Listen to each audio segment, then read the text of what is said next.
Just simply being out on the river, of course, is a great benefit.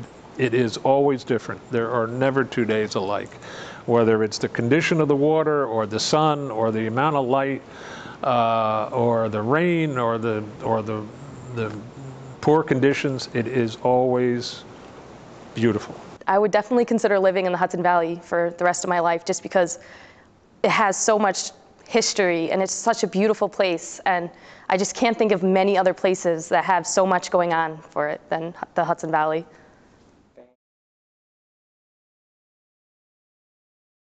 For years I had this idea of not just swimming in the river and swimming across the river, and when I finally was able to do that, it connected me not just to the river but to the entire Hudson Valley in a way that I had never really anticipated. In the community, we have to be careful what we put in our grass or by the drains, because all that runs into our reservoir or into the Hudson River. We just need to be safer, or conscientious about taking care of the water, because we do drink it. It's the water that goes on our table. Bottled water is nice, but it's expensive. It's nice when you can take water from your tap, put it in a reusable bottle container, plastic container, give it to your children and your family to drink. So we do need to make a very conscious effort to be aware of what we put into our river. Conserving land, farmland, for, to keep that land agricultural in perpetuity or keep it available for agriculture, has put cash directly into the farm economy. Since agriculture has traditionally been and hopefully will continue to be an important part of the Hudson Valley, we want to understand how can we do that agriculture in such a way that we're really taking into account our interconnectedness to the rest of life within the Hudson Valley. So it's very easy to think of this beautiful valley as a watershed. We also like to think of it as a food shed, as an economic shed, as a social shed, there's cultural shed, there's a lot going on there. Where is the land largely undeveloped? It's in the Hudson Valley.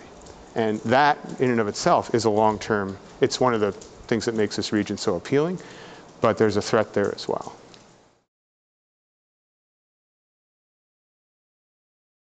Protecting habitat is extremely important. You can't destroy the areas that are critical for spawning and the nursery functions that an estuary provides for fish. I mean, biologically that and chemically that's what the estuary does. It's there. It's a place where that fish depend on. And fish from the estuary go out into the ocean, so the ocean fish that we depend on need estuaries. We saw this plant that we never knew what it was called. Even Ryan knows. Yeah. Ryan, yeah, what is me. the plant? A catfish. A cat's tail. Cat's tail. We always thought it was just like, we looked at it and we're like, oh look, it's like the hot dog plant because it looks like a hot dog. But it was really a cat tail, and after seeing what it does, it was really cool.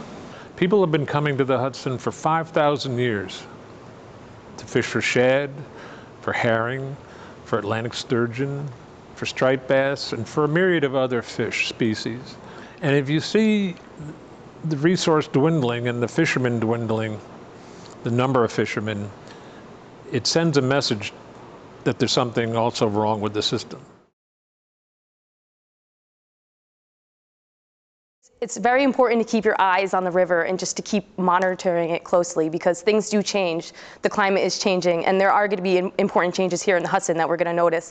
So it's important that we keep studying the Hudson as much as possible, just so we can keep everything in balance. The other thing that we're doing is, encouraging local governments to really anticipate climate change in their zoning. We're helping various communities set up what we call sea level rise task forces in conjunction with the Hudson River Estuary Program and the Estuary Research Reserve to try to get those task forces in place, because you really need to get everybody at the table.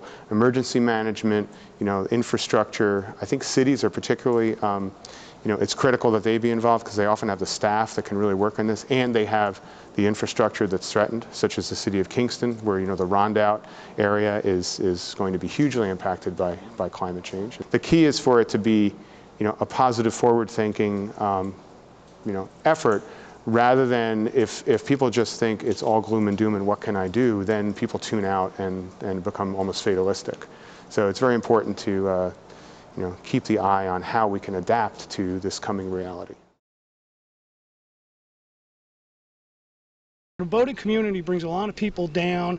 They enjoy their boating, but at the same time they do help spend money in the local regions, which the trickle-down effect is that it's part of their business group. So it's good for the whole environment in and around the marine front. Other than repairing the infrastructure, which is vital, I'd love to see more funding, more grants towards accessibility, towards access points on the river, whether it's for swimming or for boating. I think there are it's only I think 5 or 6 approved swimming areas on the Hudson River now, but there are all kinds of other places where people just find their own way to get in and get to the water, and it would be good to see those those become more legitimate swimming areas. So I strongly encourage parents to take the time to do that. Again, as I said, the time you spend learning with your family, your children, is priceless. The public loves the river. They love the valley, they love the river, and it's their river. I've talked to a lot of people who look at this section of the river as their river. You're not going to do that to my river. I've seen the kind of transformative power of a lot of these places. I've seen teenagers in the valley who were struggling with various issues. I've seen them transformed by going to different places in the valley and just realizing that they're connected to a much bigger world than their own selves. And I think that's one of the key components and the most important things about the scenic values in our region is reminding people that they're connected to a much wider world than their own lives.